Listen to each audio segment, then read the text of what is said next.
Hello everyone, dear students. So in the previous video we have seen till vapor pressure of liquid क्या होता है, कैसे क्या होता है, everything I have explained you. Solute का इफेक्ट बॉइलिंग पॉइंट को कम बॉइलिंग पॉइंट बढ़ा देता है, वेपर प्रेशर कम कर देता है. All these things we already have seen now. चलिए इसी में थोड़ा और आगे बढ़ते हैं बच्चों. तो यहाँ पर हम लोग अब जो देखने वाले हैं वो है हमारा राउल्ट्स लॉ. राउल्ट्स लॉ हम लोग वैसे राउल्ट्स लॉ जो है एक्चुअल राउल्ट्स लॉ वो हम लोग बाद में देखेंगे. फिलहाल हम लोगों को राउल्ट्स लॉ की सिर्फ एक स्टेटमेंट की ज़रूरत है इस चैप्टर का सबसे इम्पोर्टेंट पॉइंट समझने के लिए. One more thing I am telling you children, ये चैप्टर जो है आपके बोर्ड में इसका सिलेबस काफ़ी ज़्यादा है, बट आपके कॉम्पिटिटिव में सिर्फ 2 से 3 टॉपिक्स हैं. वो क्या टॉपिक्स है हम लोग जब करते जाएंगे I will explain you everything, है ना. इसमें आपके बोर्ड सिलेबस में ज़्यादा कंटेंट है बजाय आपके कॉम्पिटिटिव एग्जाम के. जेईई में इसका सिलेबस कंपैरेटिवली कम है. सो चिल्ड्रन हम लोग जो देखने वाले हैं वो है राउल्ट्स लॉ. राउल्ट्स लॉ की 2 स्टेटमेंट है. एक है containing solution containing volatile solute and solution containing non volatile solute. हम लोग जो फिलहाल देखेंगे क्योंकि कल हम लोगों ने नॉन वोलेटाइल सॉल्यूट के बारे में देखा था, सॉरी हमारे प्रीवियस लेक्चर में हमने नॉन वोलेटाइल सॉल्यूट के बारे में देखा था, इसीलिए वहीं पर हम लोग देखेंगे, है ना. तो हम लोग देखेंगे ये स्टेटमेंट जो देख रहे हैं वो हम लोग देख रहे हैं सॉल्यूशन containing non-volatile solute. मैं आपको बता दूं ये चीज क्या है. एक ऐसा सॉल्यूशन जिसमें आपका सॉल्वेंट जो है वो वोलेटाइल है लेकिन आपका सॉल्यूट जो है वो नॉन वोलेटाइल है. ओके, सॉल्वेंट वोलेटाइल है लेकिन सॉल्यूट जो है वो नॉन वोलेटाइल है. मतलब ये वेपर प्रेशर में सॉल्वेंट वेपर प्रेशर में कंट्रीब्यूट करेगा. सॉल्यूट जो है वो does not contribute in vapour pressure. Solute vapour pressure में कंट्रीब्यूट नहीं करेगा. तो राउल्ट्स लॉ का भी यही कहना है कि the vapour pressure of a liquid solution containing non volatile solute is directly proportional to the mole fraction of solvent. एक ऐसा सॉल्यूशन जिसमें नॉन वोलेटाइल सॉल्यूट है, ऐसे सॉल्यूशन का वेपर प्रेशर जो है that will be directly proportional to the mole fraction of solvent only. इसका मतलब है कि यहाँ पर सॉल्यूट का कोई लेना देना नहीं है. Only your solvent is going to participate in vapor formation. So your vapor pressure of solution is due to solvent only. It is not because of your solute, children. Okay, ये mathematical statement जो है ये statement जो है आपका theoretical statement we can easily convert this verbal statement into mathematical statement like this. हमने यहाँ पर P ले लिया है. ये P जो है this is vapour pressure of solution that is directly proportional to XA. मैं आपको बता दूं बच्चों ये P हो गया हमारा वेपर प्रेशर ऑफ सॉल्यूशन और XA हम लोग बहुत अच्छे से पढ़कर आए हैं ये बी टर्म हम सल्यूट के लिए यूज करते हैं और ए टर्म हम लोग सॉल्वेंट के लिए यूज करते हैं. सो P is your vapour pressure of solution and XA is your mole fraction of solvent. Okay, चलिए यहाँ से प्रोपोर्शनलिटी साइन हटाते हैं. ये आ जाता है हमारा KXA, जहाँ पर K कोई भी कांस्टेंट हो सकता है. We are not going to define this constant. Okay, अब हम लोग बोलते हैं फॉर प्योर सॉल्वेंट. किसी प्योर सॉल्वेंट के लिए, क्योंकि यहाँ सॉल्यूट से हमको कोई लेना देना ही नहीं है, तो फॉर प्योर सॉल्वेंट आप इसको इक्वेशन नंबर 1 नाम दे दीजिए. किसी भी प्योर सॉल्वेंट के लिए P को आप लोग लिखेंगे P नॉट. हम प्योर सॉल्वेंट आगे चलकर भी यूज करेंगे, P नॉट वर्ड यूज करते हैं. जहाँ भी प्योर सॉल्वेंट की बात आती है हम लोग ऊपर नॉट लगा देते हैं. तो P हो जाता है P नॉट एंड XA हो जाता है 1. ओके, इस इक्वेशन 2 से वैल्यू इक्वेशन 1 में पुट अप करते हैं. तो ये P की जगह P नॉट, ये XA की जगह 1, तो K बन जाएगा आपका P नॉट. K क्या बन जाएगा आपका P नॉट. इसको हम दे देते हैं नाम equation 3. Now put the value of K. हम यहाँ पर क्या करेंगे, on putting the value of K from equation 3 to 1 we have equation 3 से K की वैल्यू को इक्वेशन 1 में पुट करने पर हमको मिलेगा P equals to P not XA. हमको मिला है P equals to P not XA, लेकिन हम जानते हैं XA plus XB equals to 1. Mole fraction of solute plus mole fraction of solvent की वैल्यू 1 होती है. तो यहाँ पर XB जो हो जाएगा, सॉरी XA जो हो जाएगा वो हो जाएगा 1 माइनस XB. मैं चाहूँ तो इस XA की जगह 1 माइनस XB पुट कर सकती हूँ. So what I have done now, P equals to P naught 1 minus XB. ठीक है, मैंने यहाँ पर XA की जगह 1 माइनस XB पुट किया. ये हो जाएगा हमारा P not minus P not XB. XB क्या हो जाएगा हमारा P not minus P upon P not. मैं आपको बता देती हूँ बच्चों, यहाँ पे P नॉट है vapour pressure of pure solvent. तो बच्चों ऑब्वियस सी बात है कि vapour pressure of pure solvent का वेपर प्रेशर हमेशा ज्यादा होता है, क्योंकि वो एक प्योर सॉल्वेंट है. हम लोग प्रीवियस लेक्चर में ये देख कर आए हैं कि अगर आपने कोई भी नॉन वोलेटाइल सॉल्यूट ऐड नहीं करा है, मतलब आपने उस सॉल्यूट को ऐड करके कोई सॉल्यूशन नहीं बनाया है, तो वो आपका प्योर सॉल्वेंट होगा. और P जो रहता है वो है vapour pressure of solution containing non volatile solute. और मैं बता दूं कि इसका वेपर प्रेशर कम रहता है. तो P नॉट माइनस P क्या हुआ कि सल्यूट डालने पर, नॉन वोलेटाइल सल्यूट डालने पर जो भी वेपर प्रेशर आपका डिक्रीज होगा वो आप निकाल सकते हैं P नॉट माइनस P से. तो आपका P नॉट माइनस P हो जाएगा lowering of vapor pressure, लेकिन आपका P not minus P by P not हो जाएगा relative lowering of vapor pressure, and this relative lowering of vapor pressure is equal to mole fraction of solute.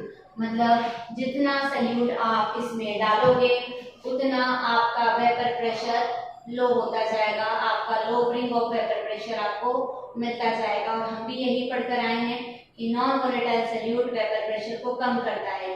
आप जितना non volatile salute डालोगे उतना आपका जो है वो वेपर प्रेशर कम होता जाएगा. ओके, तो यहाँ से हमको क्या मिला, that relative lowering of vapor pressure is equal to mole fraction of solute, mole fraction of solute के इक्वल में हो जाता है। ओके, इसी से बच्चों कनेक्टेड हम लोग आगे के टॉपिक में चलते हैं। ये राउल्ट्स लॉ हम लोगों ने देखा, बट ये जो राउल्ट्स लॉ था मैंने बताया था इसकी दो स्टेटमेंट है, ये एक ही स्टेटमेंट हमने देखा है, एक और स्टेटमेंट हम लोग देखेंगे but after completing our main important topic in this chapter. Okay, चलिए आगे देखते हैं हम लोग। तो बच्चों आगे का जो टॉपिक आता है वो टॉपिक है हमारा colligative properties. Okay, colligative properties मैं आपको बता दूं आपके जेई के सिलेबस में मोलारिटी, नॉर्मलिटी, मोलालिटी है ना, ये सारी चीजें तो है ही सही, उसके अलावा राउल्ट्स लॉ है और केवल colligative properties are there in your JEE syllabus. तो ये चैप्टर जो है बच्चों अगर आप मेरे साथ में कंप्लीट करते जाएंगे तो आपको कोई प्रॉब्लम नहीं आएगी, आपकी जेई की प्रिपरेशन ऑटोमेटिकली साथ साथ में हो सकती है। ओके, चलिए हम लोग देखते हैं हमारा नेक्स्ट टॉपिक आता है कॉलीगेटिव प्रॉपर्टीज। क्या होती है कॉलीगेटिव प्रॉपर्टीज बच्चों? तो ये है the properties of liquid solution that depends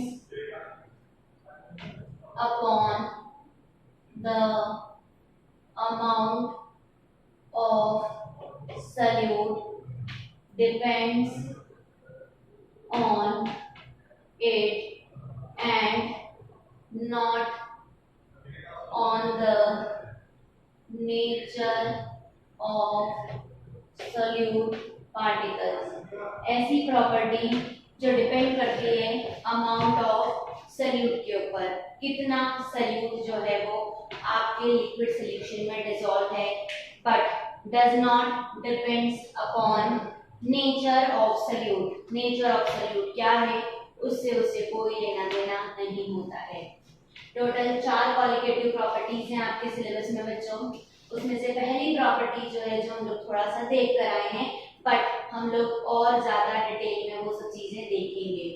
तो इसमें से पहली प्रॉपर्टी आती है हमारी relative lowering of vapour pressure. Question आता है लोअरिंग ऑफ वेपर प्रेशर और relative lowering of vapour pressure दोनों में से कौन सी कॉलीगेटिव प्रॉपर्टी है? तो don't be confuse children, relative lowering of vapor pressure is colligative property, not lowering of vapor pressure। Second आता है elevation in boiling point। फिर मैं आपको थोड़ा याद दिला देती हूँ, मैंने आपको ये चीज बताई थी एलिवेशन इन बॉइलिंग पॉइंट के जब vapour pressure non volatile solute डालने पर कम होता है उस टाइम पर आपको बॉइलिंग पॉइंट जो है उसको बढ़ाना पड़ता है, मतलब कहीं ना कहीं और ज्यादा वेपर प्रेशर क्रिएट करने के लिए आप टेम्परेचर को इंक्रीज करते हैं। टेम्परेचर को इंक्रीज करना ही हो गया आपका बॉइलिंग पॉइंट में एलिवेशन। ओके, थर्ड आती है हमारी depression in freezing point. Non volatile solute डालेंगे तो आपको किसी भी चीज को ज्यादा फ्रीज करना होगा। मटका कुल्फी का फॉर्मेशन कहीं ना कहीं इसी चीज पर बेस्ड है। इसके कंसेप्चुअल क्वेश्चंस जो है वो हम लोग सारे एक साथ देख लेंगे, so don't be worry about that. And the last one it is osmotic pressure. आपको बहुत डिटेल में हम लोग पढ़ाने वाले हैं ऑस्मोटिक प्रेशर। क्वेश्चन आता है इसमें से कौन सी क्वालिटेटिव प्रॉपर्टी है, ऑस्मोसिस या ऑस्मोटिक प्रेशर। कई बार बच्चे ऑस्मोसिस और ऑस्मोटिक प्रेशर में कंफ्यूज हो जाते हैं। आपको कंफ्यूज नहीं होना है because I am going to explain you osmotic pressure क्या है और ऑस्मोसिस क्या है। ऑस्मोटिक प्रेशर एक क्वालिटेटिव प्रॉपर्टी है और ऑस्मोसिस जो है वो एक प्रोसेस है। Okay, so children, now ये चार qualitative property we are going to see one by one. एक एक qualitative property हमको देखनी है. हर एक qualitative properties पर बहुत सारे numericals हैं. ओके, तो हम लोग इसके न्यूमेरिकल्स कैसे देखेंगे? सबसे पहले हम लोग देखने वाले हैं सारी की सारी क्वालिटेटिव प्रॉपर्टीज को निकालना, करना, एवरीथिंग. तो आपको क्या करना है? क्वालिटेटिव प्रॉपर्टीज का डिटर्मिनेशन प्लस मॉलिक्यूलर मास इससे कैसे निकालते हैं, वो सब चीजें हम लोग देखेंगे. Okay,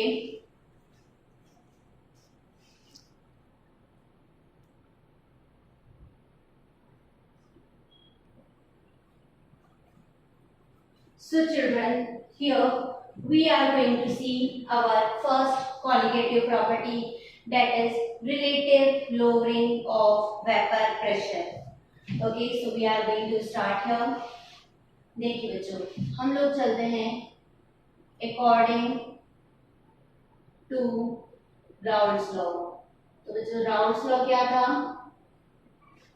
That the vapor pressure is directly proportional to mole fraction of solvent. P equals to kxa for pure solvent.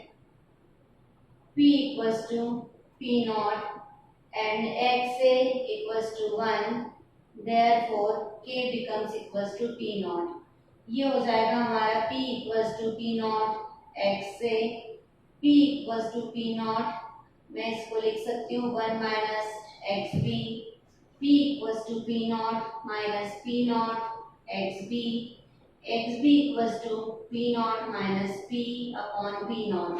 जहाँ पर हम लोग देख कर आए हैं that your P naught minus P is called as lowering of vapor pressure and P naught minus P by P naught is equal to relative lowering of vapor pressure. तो देखिए बच्चों, मुझे बताना है कि क्या सच में ये relative lowering of vapour pressure एक क्वालिटेटिव प्रॉपर्टी है? तो हाँ, बिल्कुल ये क्वालिटेटिव प्रॉपर्टी है, बिकॉज ये P not minus P by P not जो है वो कहीं ना कहीं आपके मोल फ्रैक्शन ऑफ सॉल्यूट पर डिपेंड करती है, मींस अमाउंट ऑफ सॉल्यूट पर डिपेंड करती है. देयरफॉर हम लोग लिख सकते हैं relative lowering of vapor pressure depends upon mole fraction of solute. मतलब कि अमाउंट ऑफ सॉल्यूट पर डिपेंड करती है, hence it is a qualitative property. qualitative property बोलिए या C की आप शॉर्ट में बोल सकते हैं. ओके, इसी में थोड़ा सा आगे और बढ़ते हैं हम लोगों को लेना है determination of molecular mass of solute. Solute के molecular mass का determination using this qualitative property कैसे कर सकते हैं हम? So we have children P naught minus P upon P naught is equals to XB और P naught minus P by P naught XB होता है NB upon Na plus NB for dilute solution. किसी भी dilute solution में क्या होता है, ये सब कुछ चीजें जो हम लोग यहाँ पर देख रहे हैं ये सारे के सारे डाइल्यूट सॉल्यूशंस ही हैं. कुछ वेरिएशंस आएंगे जहाँ पर कॉन्सेंट्रेटेड सॉल्यूशन हमको यूज करने होंगे, वो सारे फॉर्मूले जो है वो आपको अलग से बता दिए जाएंगे. फिलहाल ये सॉल्यूशन हमारे डाइल्यूट है. तो बच्चों डाइल्यूट सॉल्यूशन में सॉल्यूट कम होना चाहिए और सॉल्वेंट ज्यादा होना चाहिए. तो for dilute solution NB is very less than as compared to Na. Therefore, NB can be neglected from denominator. इसको डिनोमिनेटर से ही नेगलेक्ट करना होगा, न्यूमरेटर से नेगलेक्ट करेंगे, अगर न्यूमरेटर को 0 ले लेंगे तो 0 बाय कुछ भी करेंगे that will be 0 only. Okay, तो that is of no use. तो यहाँ पर ये चीज क्या बन गई हमारी, P not minus P by P naught equals to N B upon N A, और लिख सकते हैं P not minus P upon P naught equals to W B upon M B into M A upon W A. आपको M B calculate करना है, तो M B हो जाएगा आपका क्या, P not into W B into M A divided by, ये नीचे ले लीजिए, P not minus P into W A. तो इस तरीके से अगर आप देखें तो आप एम बी क्या है आपका, M B is molecular mass of solute. तो यहाँ पर बच्चों आप कैलकुलेट कर सकते हैं, therefore M B that is molecular mass of solute can be calculated using relative lowering of vapour pressure. Okay, तो relative lowering of vapour pressure को यूज करके आप लोग कैलकुलेट कर सकते हैं मॉलिक्यूलर मास ऑफ सॉल्यूट। तो बच्चों ये हम लोगों ने देखी हमारी फर्स्ट कॉलिगेटिव प्रॉपर्टी। इसी तरीके से हम लोगों को 3 कॉलिगेटिव प्रॉपर्टीज और देखनी हैं, तो that we are going to see in our next video. Thank you so much.